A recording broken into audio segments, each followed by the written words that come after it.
함께 이렇게 인사 나누도록 하겠습니다. 들으면 삽니다. 예, 하나님의 말씀이 들리면 사는 줄 믿습니다. 박완서라는 작가가 있습니다. 아들을 잃고 그 슬픔과 애환을 기록한 한 말씀만 하옵소서라고 하는 책이 좀 많이 알려져 있고요. 작년에 이분이 모래알 만한 진실이라도라고 하는 에세이집을 출간했거든요. 그래서 월요일에 한번 잠시 펼쳐봤는데요, 자신이 겪고 또한 생각했던 것들을, 그런 일화들을 기록해 놓은 책입니다. 이런 내용이 있더라고요. 서울 지하철역 안에서 경험한 이야기인데요, 작가가, 저자가 지하철 좌석에 앉아서 목적지를 향해 가고 있었습니다. 물구름이 풍경을 바라보면서 생각에 잠겨 있는데 60대 중반쯤 되는 중년의 아저씨가 털썩하고 자기 옆자리에 앉더랍니다. 작가는 그날 한껏 멋을 내기 위해서 긴 치마를 입고 있었는데 옆에 앉은 아저씨가 치마를 깔고 앉아버렸습니다. 그래서 조심히 치마를 낑낑하고 당겨 보는데 안 빠져요. 무심한 아저씨는 꿈쩍도 하지를 않아요. 그래서 아저씨에게 양해를 구하고 치마를 겨우 빼내어서 다시 앉았습니다. 이 아저씨는 덩치가 컸고 또 옆 사람을 별로 의식하지 않은 채 자기만 편한 자세를 취하고 있었습니다. 기차가 움직일 때마다 이 아저씨의 팔꿈치가 작가의 몸에 닿기도 하는 등 여러 가지로 불쾌한 마음이 들었답니다. 작가는 불편한 마음을 가라앉기 위해서 시선을 다른 곳으로 돌렸습니다. 방금 지하철 정거장에서 올라탄 모녀, 어머니와 딸, 예쁜 모녀를 바라보았습니다. 자신을 닮은 귀여운 아이를 옆에 손을 잡고 탄 이 모녀, 그 여인의 손에 굉장히 예쁜 레이스가 달린 모자가 있었답니다. 박완서 씨는 레이스 모자가 너무나 마음에 들어서 그것을 계속 바라보고 있었습니다. 어디서 샀을꼬, 저걸 쓰면 어떤 모양일꼬, 이렇게 생각을 하고 있는데 갑자기 옆에 있던 아저씨가 벌떡 일어나더니 그 모자를 들고 있는 여성을 향해서 소리를 칩니다. 여보시오, 거기 서 있지 말고 여기 앉으시오. 순간 작가는 머리가 하얘졌습니다. 이 주책 없는 아저씨가 저 여인에게 농을 던지는 건가 하는 생각에 너무 당황한 거예요. 내가 나서야 하나? 어떻게 해야 되는 거지? 수많은 생각이 머릿속을 지나가고 있었습니다. 그런데 자세히 보니까 그 예쁜 모자를 들고 있는 그 여성분이 임산부였던 거예요. 모자에만 관심을 두고 있다 보니 여인이 임산부라고 하는 것을 몰랐다는 것이죠. 아저씨는 임산부가 서 있는 것이 안쓰러워서 자기가 자리를 비켜줄 테니 여기 앉으라, 이 말이었던 것입니다.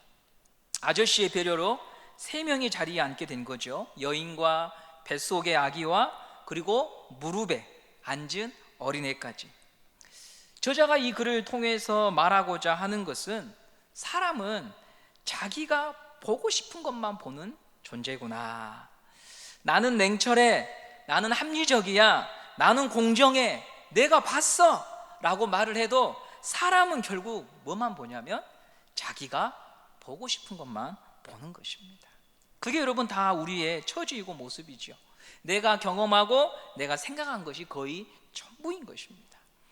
저희가 목회자들이 차를 타고 가다가 어디 변두리에 좋은 토지가 있으면 목회자들은 무슨 생각을 합니까?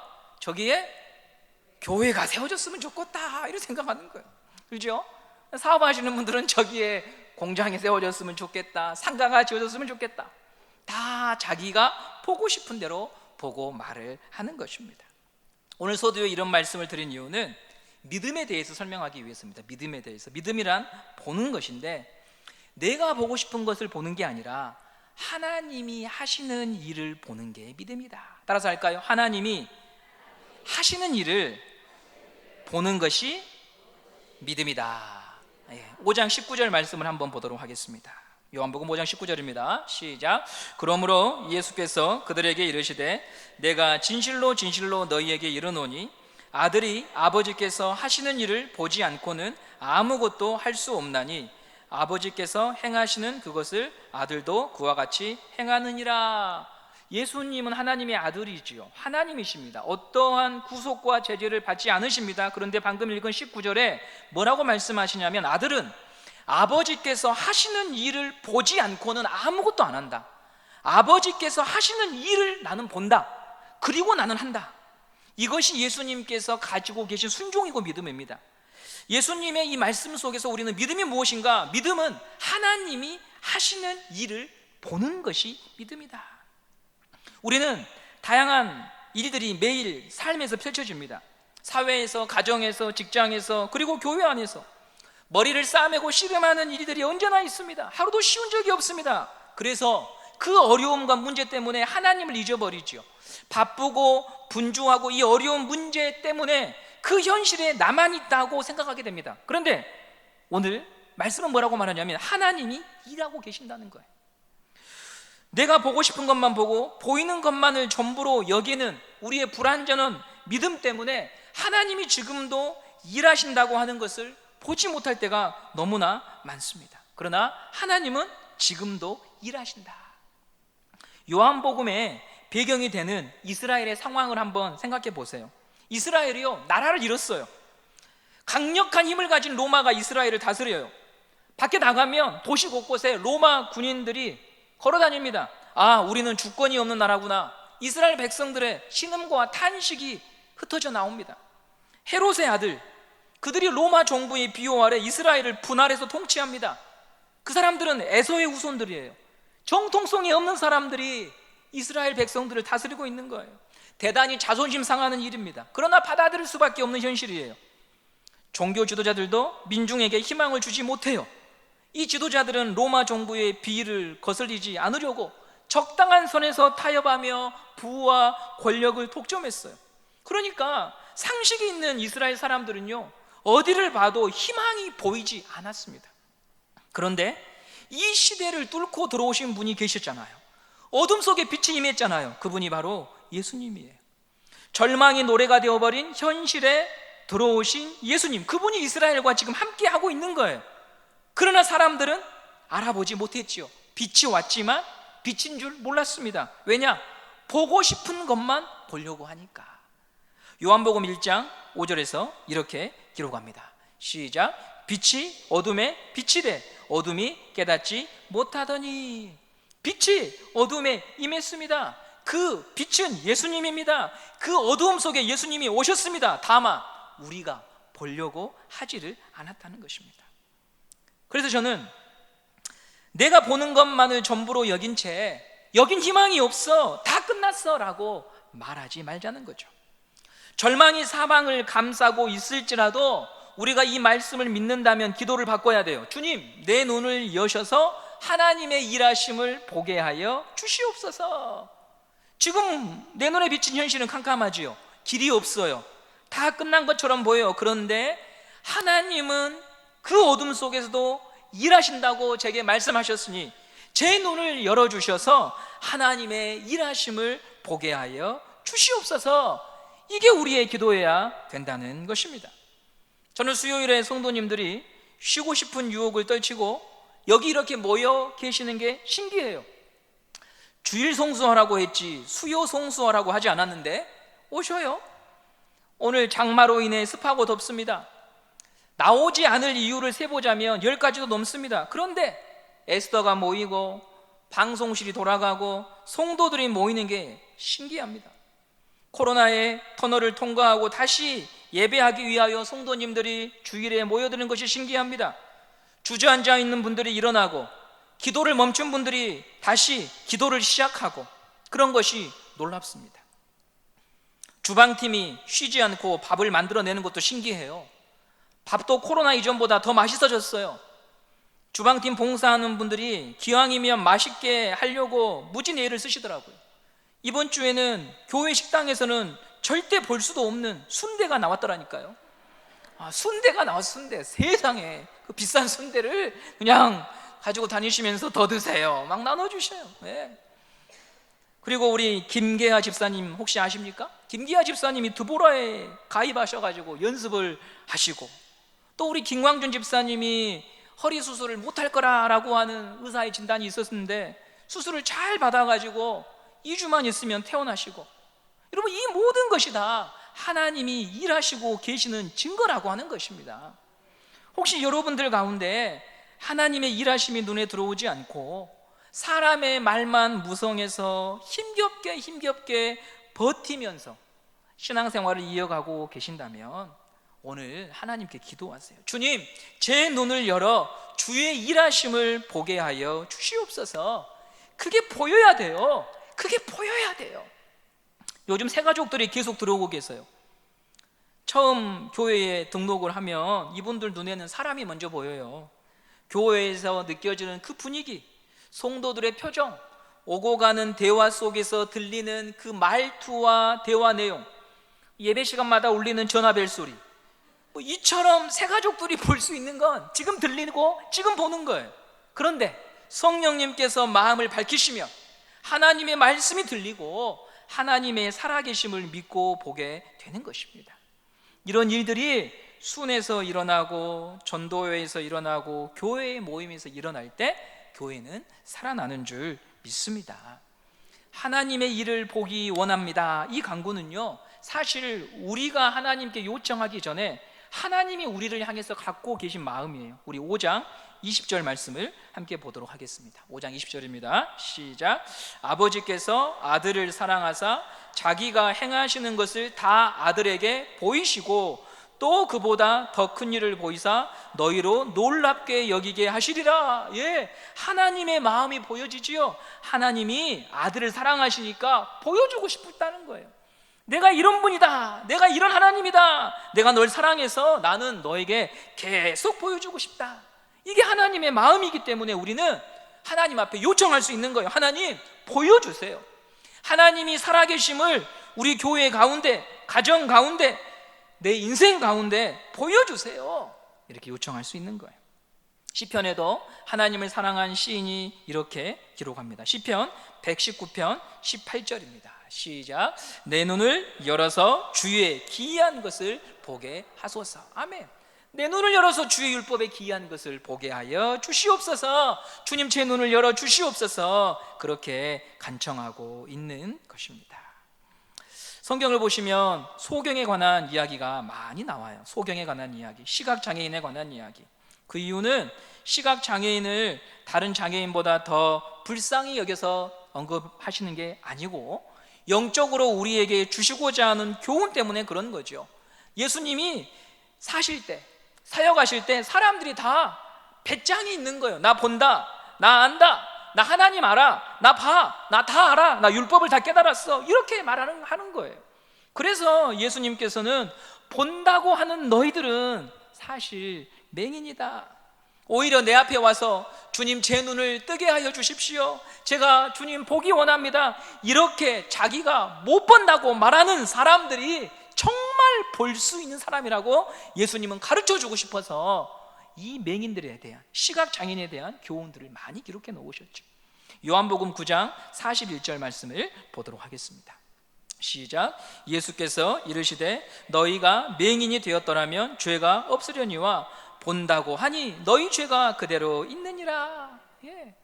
하나님, 저는 보지를 못하는데 제 눈을 열어 보여주십시오. 이렇게 우리는 간구해야 되는 것입니다. 신천지인들은 다 안다 그래요. 다 깨달았다 그래요. 여러분, 그런 사람이 세상에 어디 있어요? 하나님, 저는 몰라요. 저를 좀 가르쳐 주세요. 앞서 말씀드린 박완서 작가처럼 사람은 자기가 본 게 다 전부예요. 자기가 경험한 게 다 맞다고 생각을 해요. 그게 결론이에요. 그러나 그것은 어리석은 거죠. 어제 저희 아들 둘째 데리고 치과를 저희 아내가 데리고 갔다 왔는데 카톡이, 문자가 바로 왔어요. 뭐라고 왔냐면, 여보, 집에서 이빨 뽑지 말래. 당신이 주한이 이빨 뽑았는데 그거 아직 뽑으면 안 된 건데 뽑았다고 혼났어. 이렇게 왔어요. 저는 어릴 때 아빠가 뽑아줬거든요. 흔들리면 뽑았어요. 저도 그냥 흔들리게 뽑았지. 근데 그게 아직 뽑으면 안 되는 이빨이었다는 거예요. 이처럼 여러분, 사람은 자기가 경험하고 자기가 본 게 맞다고 생각해. 예. 저 자신감 있게 뽑았거든요. 야, 병원 갈 필요 없어, 아빠가 뽑으면 돼. 뽑았는데 틀렸어요. 우리는 하나님 앞에서 무지한 존재예요. 하나님 제 눈을 열어주십시오. 하나님 제가 보기 원합니다. 하나님의 일하심을 보기 원합니다. 하나님의 살아계심을 보기 원합니다.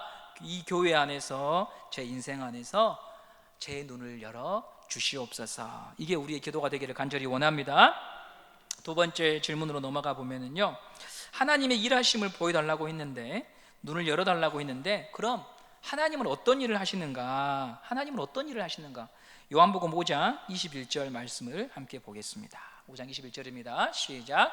아버지께서 죽은 자들을 일으켜 살리심같이 아들도 자기가 원하는 자들을 살리느니라. 예, 아버지께서 지금 하시는 일이 무엇인가 21절에 잘 기록해 놨어요. 죽은 자들을 살리신다.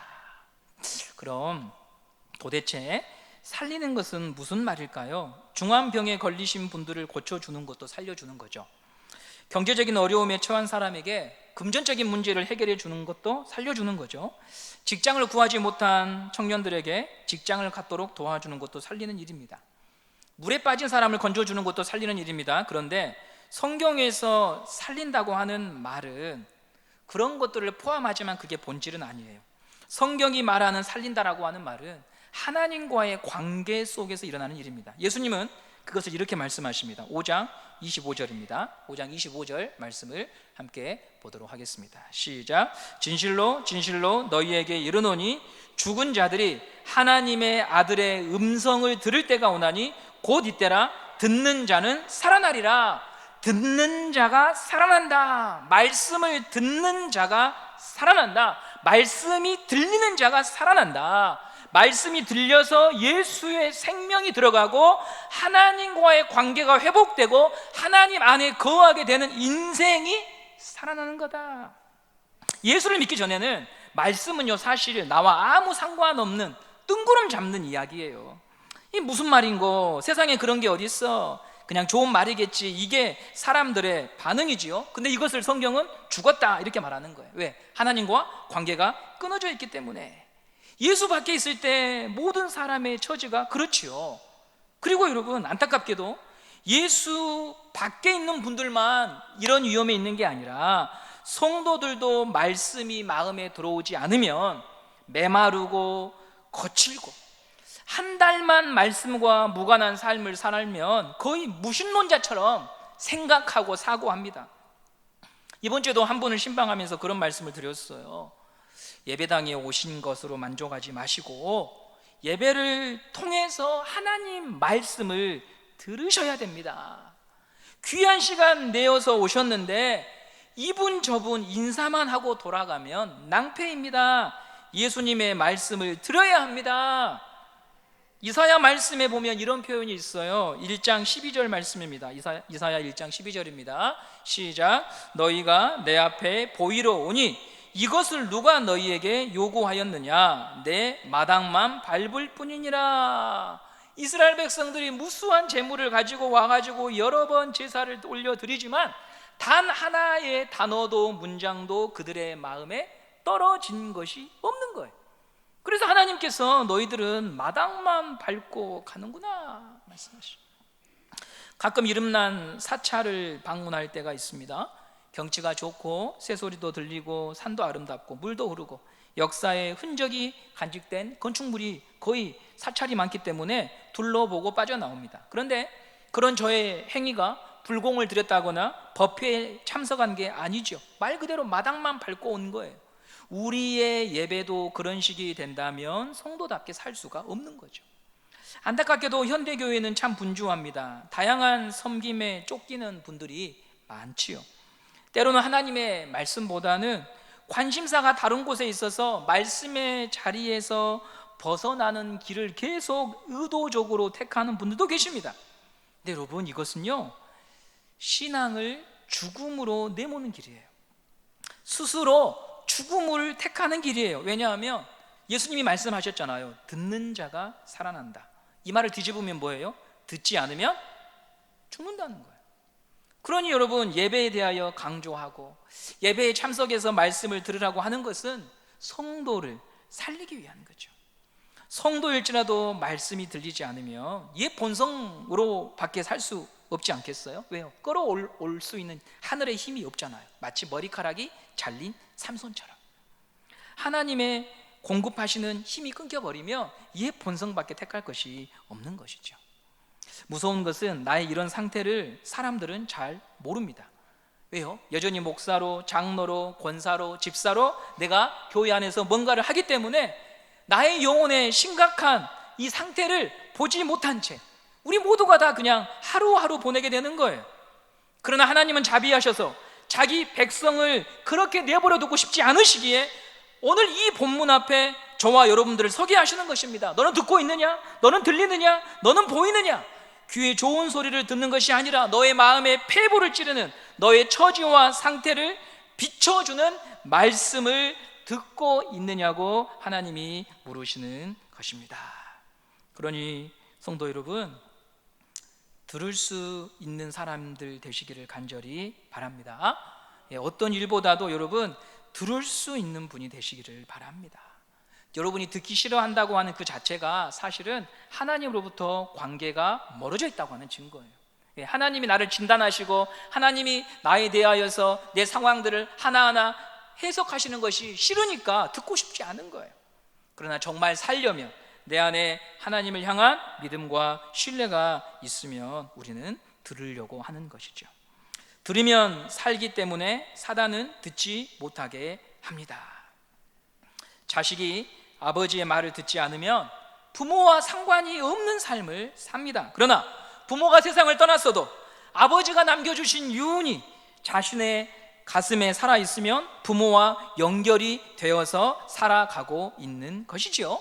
좋은 성도는 하나님을 사랑하는 성도는 듣는 성도입니다. 하나님을 사랑하는 성도는 듣기에 힘쓰는 성도입니다.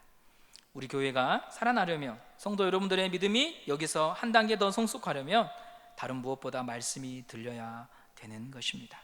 그러니 여러분 강단을 위해서 기도해 주시고 예배를 위해서 기도해 주시고 설교자들을 위해서 기도해 주시고 예배를 준비하는 청지기들을 위해서 기도해 주시고 그리고 여러분 자신을 위해서 기도하시기를 바랍니다.